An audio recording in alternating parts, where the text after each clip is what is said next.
हो सकता है कि आज के समय में संसाधन बहुत ज़्यादा है तो हम उतना संघर्ष ना कर पाए जितना बहन जी ने उस समय किया था, लेकिन हम कोशिश ये करते हैं कि जो बहन जी का कार्य है उसे आगे बढ़े। बहन जी का जो पिछली बार प्रोग्राम हुआ था ये माननीय साहब काशीराम जी के महापरिनिर्वाण दिवस पर, ये 2021 में हुआ था और हम उस समय भी यहाँ पर आए थे और उस समय भी ऐसे ही बहुत भीड़ आई थी और हम ऐसे ही पहले दिन आए थे। हम लोगों ने देखा था, आप अभी देखिए मान्यवर साहब काशीराम जी को श्रद्धांजलि देने के लिए लोग आ रहे हैं और बहन जी को देखने के लिए लोगों के चेहरे पे आप देखिए कितनी रौनक है, कितना मन उनका खुश है। वो लोग बहन जी को देखने के लिए गदगद रहते हैं। ऐसे बड़े प्रोग्राम मतलब नहीं हो पाते हैं, लेकिन जनता उत्सुक रहती है कि हो ऐसे बड़े प्रोग्राम। लेकिन अगर ऐसा प्रोग्राम अब हो रहा है तो जनता वैसे ही भर भर के बसें, रेलगाड़ियाँ और अपनी अपनी गाड़ियों से आ रहे हैं।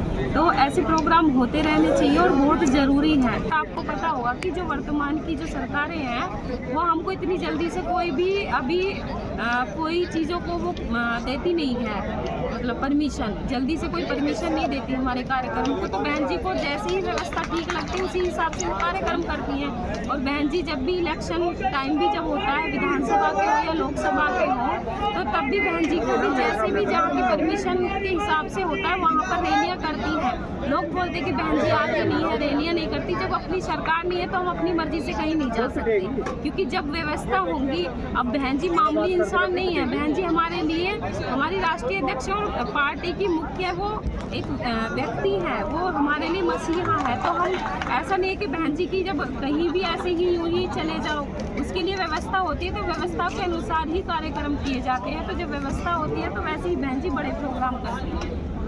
क्या ये बसपा के सुनहरे दिन की शुरुआत है? जी बिल्कुल बहन जी, ये सुनहरे दिन की शुरुआत समझिए, क्योंकि मान्यवर साहब काशीराम जी इस विचारधारा को लेकर के चले, बहन जी भी उसको विचारधारा को लेकर के चल रही है। तो ये सुनहरे दिन की ही शुरुआत है और कभी भी ये दिन हमारे कभी गए नहीं है। हालांकि जो चीज़ें हैं, जो वोट बैंक है वो अप डाउन होता है और ऐसा नहीं है कि बीएसपी का हुआ है, ये अन्य पार्टियों का भी हुआ है।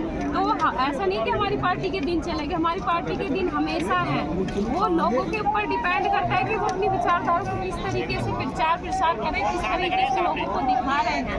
तो लोग दूसरे लोग, अब आप देखिए हम लोग इतने दिन से न्यूज़ चैनल्स को देख रहे हैं, तो लेकिन न्यूज़ चैनल्स पे लखनऊ की कोई खबर नहीं दिखा रहे। इतने दिन से यहाँ पर तैयारियाँ चल रही है तो बीएसपी की कोई खबर ही नहीं दिखा रहे। तो ये कहीं ना कहीं मनु मीडिया का या दूसरे जो विचारधारा के लोग हैं वो हमें क्यों दिखाएंगे, वो नहीं दिखाएंगे। अब आप देखिए इतनी भीड़ है, अगर किसी का छोटा सा भी प्रोग्राम दूसरी पार्टियों का होता है तो वो तुरंत दिखा देते हैं, क्योंकि वो पैसे पर चलने वाले हैं। हमारे जो पार्टी के लोग हैं वही हमारी मीडिया को, मीडिया जो है हमारी वही हमारी पार्टी को दिखा रहे, बाकी लोग को नहीं दिखा रहे। अगर वो लोग हमारे पक्ष में होते तो वो हमें दिखाते, तो वो हमारे पक्ष में नहीं है तो वो चाहते भी नहीं है कि हमारी सत्ता है, क्योंकि उन्हें डर है हमारी सत्ता है तो उन जैसे लोगों का यहाँ पर कोई रहन सहन होगा नहीं इस पार्टी में, क्योंकि हम धोखेबाज लोगों को सहन नहीं करते हैं, गद्दार लोगों को सहन नहीं करते। अगर गद्दार लोग आएंगे तो वो हमारे समाज के लिए अच्छे नहीं है और बहन जी गद्दार लोगों को बर्दाश्त भी नहीं करती। तो वही चीज़ें हैं।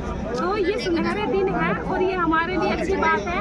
हम तो चाहते हैं कि इस तरीके प्रोग्राम हर साल हो, लेकिन वही है कि व्यवस्थाएं कैसी होती हैं, व्यवस्थाओं के लिए जो हमें परमिशन है वो मिलती है नहीं मिलती है, वो बहन जी के डिसीजन के अनुसार ही वो सारी चीज़ें होती है। बहन जी भी अपनी व्यवस्थाओं को लेकर ही चलती है, तो उसी हिसाब से ये सारी चीज़ें होती हैं।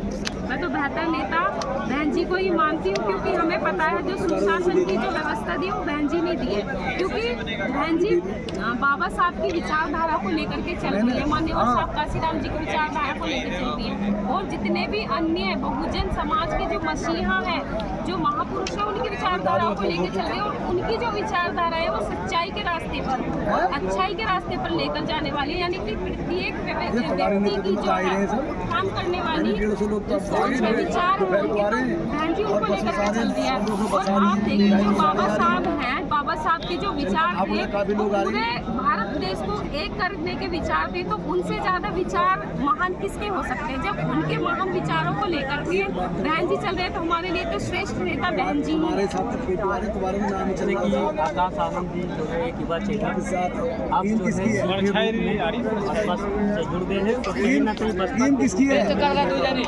आप भी युवा हैं, परिवर्तन कैसे है? ये बहुत बड़ी खुशी की बात है युवाओं के लिए कि वो युवा चेहरा है हम सबके लिए, तो हम उनको भी अपना आदर मान के चलेंगे। और जो मैं अपने लेवल पे यही कहना चाहूँगी कि जो समाज में जो परिवर्तन होता है वो एक तो एजुकेशन से होता है।